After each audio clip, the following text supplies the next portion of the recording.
My name's Ethan. I've never been a flashy guy. I don't make grand speeches or post deep captions.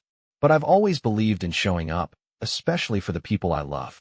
So when my wife, Rachel, had her birthday coming up, I decided to do something special. She'd planned to spend it with her sister Melanie at a spa 2 states away. I told her I had too much work to join and that I'd stay behind. But in reality, I arranged to surprise her. Took the day off. Ordered her favorite cake from a little bakery she loved near our old apartment. Booked a reservation at a fancy restaurant in her sister's city, one that took me 3 weeks to get. I even packed a small bag with her favorite dress and heels, the one she wore the night we got engaged. That Friday, I hit the road.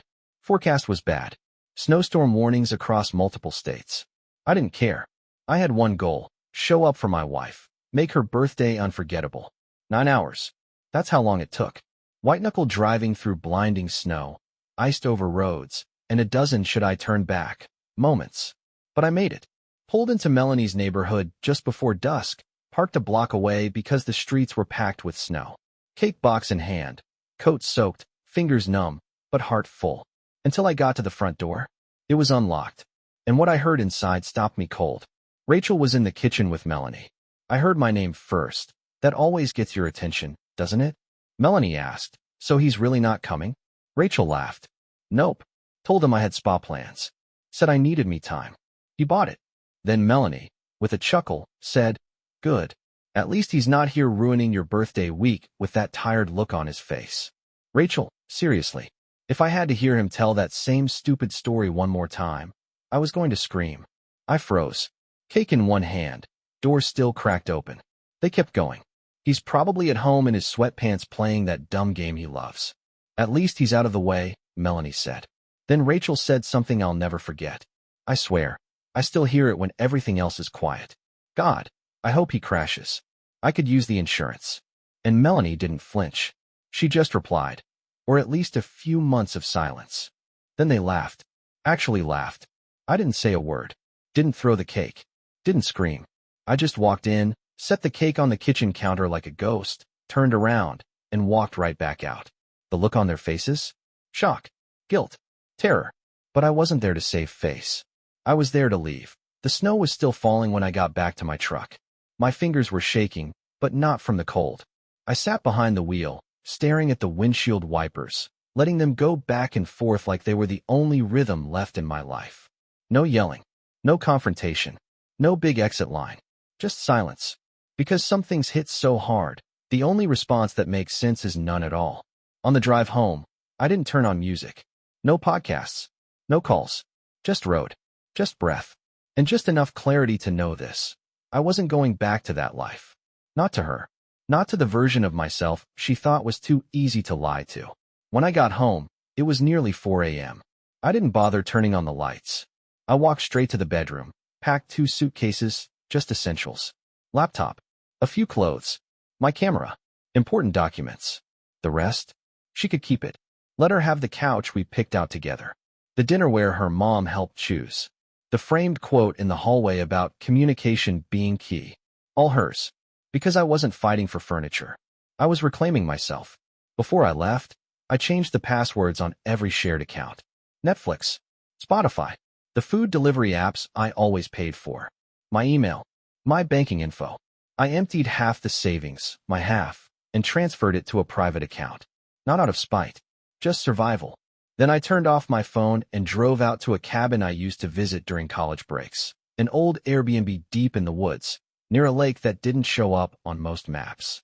It had no service, no distractions, just time. Time to think, to unravel, to reset. Rachel started blowing up my phone 3 days later. I know this because I turned it on briefly to send a message to my boss explaining I'd be out for a week. Family emergency, I said. In those 5 minutes, I got 14 missed calls, 9 voicemails, 27 texts. They started off angry. "How dare you embarrass me like that?" Then they turned panicked. "Please, just call me. We need to talk." And then they became desperate. I didn't mean it. I was just venting. You know how Melanie is. I didn't answer. Because I didn't care how Melanie was. I cared that the woman I planned to grow old with told someone she hoped I crashed. By the end of the week, my absence became noticeable to more than just Rachel. Her dad called me. Left a voicemail trying to play diplomat. Look, son, marriages go through rough patches. Maybe you two just need a breather. A breather? She wished me dead. This wasn't a rough patch. This was rot under the floorboards. When I finally drove back to town, I didn't go home. I checked into a short-term rental on the other side of the city. Furnished. Clean. Anonymous. I hired a lawyer the next day. Told her everything. The betrayal. The laughter. The joke about my death. The lawyer didn't flinch. She said, "We're going to take this slow. Quiet. Strategic." I like that. Because now, I was playing her game, but with rules she wasn't ready for. Rachel always had this habit: she underestimated quiet. She mistook silence for weakness. Calm for submission. She thought the lack of a fight meant I didn't know how to stand up for myself. She was wrong. I wasn't avoiding the fight. I was building a plan to win without ever swinging. Once my lawyer had everything, we moved fast. Rachel didn't know I'd already pulled my name from our joint lease. She didn't know I'd closed the secondary credit card she used for her little self-care trips. And she had no clue I'd redirected every paycheck into a brand new personal account. The day she tried to book a flight on my card and it declined, she sent me 7 furious texts in under 5 minutes. "What are you doing? You're being childish. You can't just ghost me and shut off access to everything." I didn't reply. Because the truth is, I could. And I did. When the divorce papers were served, I'm told she cried. Not out of regret. Out of rage. See, Rachel always assumed she was in control. Even when she was caught. Even after the birthday lies. Even after saying she wished I'd crash, she still thought she could set the terms. But those days were over. I'd let her talk too long. Now it was my turn to move without noise. Melanie tried calling me, too, of course she did. Left a voicemail saying I was tearing the family apart. Family? The same woman who laughed about my funeral cake now wanted to talk about family? I didn't listen past the first sentence. Deleted it. Blocked her. By the time the first court hearing came around, Rachel was unraveling. Her social media had shifted from smiling brunch pics to vague quotes about losing people you thought were forever. She even posted a selfie with some long-winded caption about learning from mistakes and choosing growth. But the likes were dropping.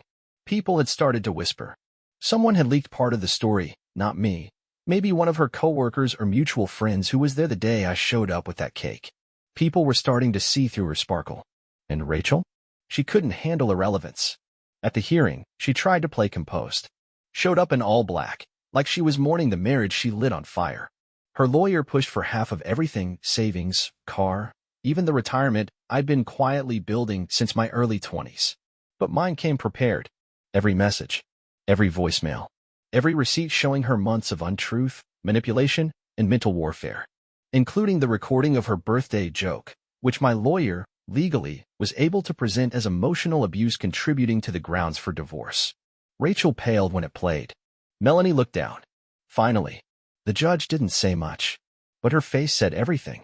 In the end, I kept the truck, the savings, my pension, even the dog. Rachel walked out with whatever she brought in, which wasn't much.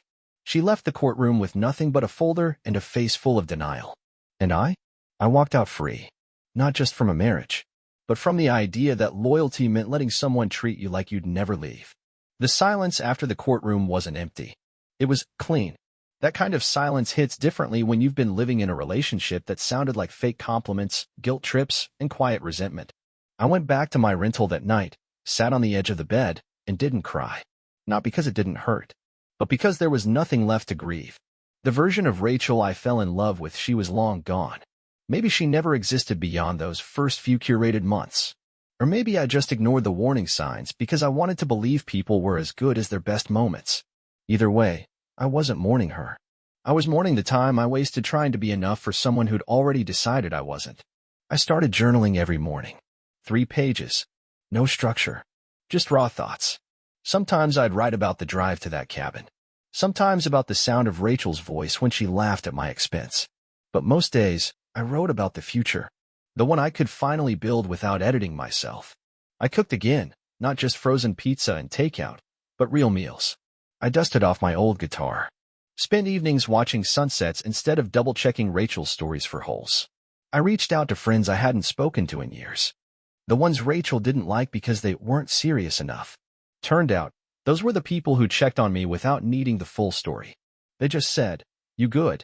Want to come by this weekend? We've missed you. That was it. No questions. No sides. Just presence. One of them, Josh, invited me to a local open mic night. I almost said no, but something in me said, say yes. So I showed up, sat in the back, listened to strangers pour their souls into poetry and shaky acoustic ballads. And for the first time in a long time, I felt human again. Not a husband, not a project, not a problem to be solved. Just a guy with a pen, a beer, and a heartbeat that finally felt steady. Then came something I never expected. One of Rachel's former coworkers, Allison, messaged me on Instagram. We weren't close, just friendly at work events. I hadn't thought about her since the divorce. She wrote, I just wanted to say, I'm sorry. I saw how she talked about you when you weren't around. You didn't deserve any of that. She didn't ask for anything, didn't want gossip, just offered a few sentences of kindness. And it meant more than I could explain. Sometimes the truth doesn't come with an audience. Sometimes it just arrives quietly, in the form of someone who saw you, even when you didn't know you were being watched. It had been months since the divorce when I saw Rachel again. I wasn't expecting it, wasn't looking for it. I was at a bookstore downtown, one of those cozy little spots with mismatched chairs and a handwritten "Quiet, please" sign on the front window. I'd gone there to grab a book a friend had recommended. That's when I heard my name. Ethan? I turned. There she was, Rachel, standing near the clearance section like fate had scheduled a casual ambush. For a second, neither of us said anything, just stared. Then she spoke. You look different. I nodded. I feel different. She gave a soft, awkward smile. You seem good. I am, I said. I really am. Another silence. Then she said what I always knew she would eventually. I didn't mean everything I said that night. She didn't say sorry. She didn't need to, because I'd stopped needing her apology months ago. I know, I replied. But you said it. She looked down. I wasn't happy. I know, I repeated.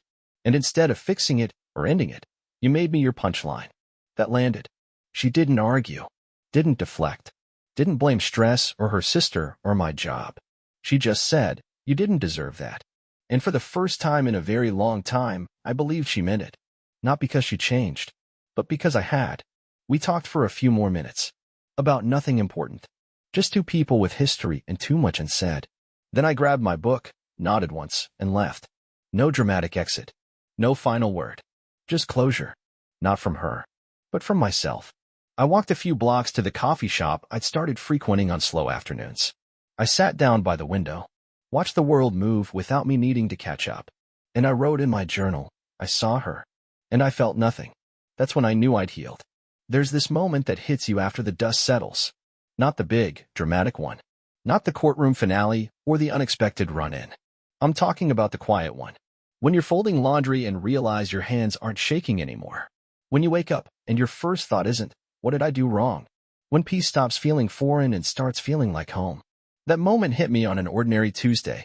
I was out walking near the lake, same trail I used to take when my world was falling apart. But this time, I wasn't thinking about her. I was thinking about how far I'd come. How I didn't flinch when I saw her. How I didn't question my worth when she didn't beg for forgiveness. How I'd stopped rehearsing conversations in my head because I didn't owe anyone a performance anymore.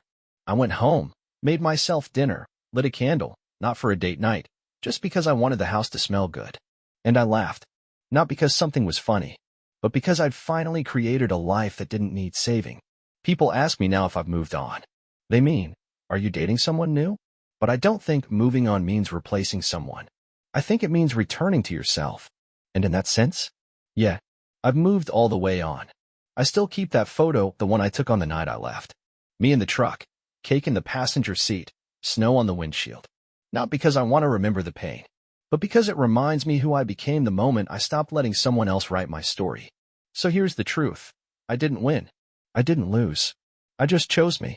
And that, in the end, was everything.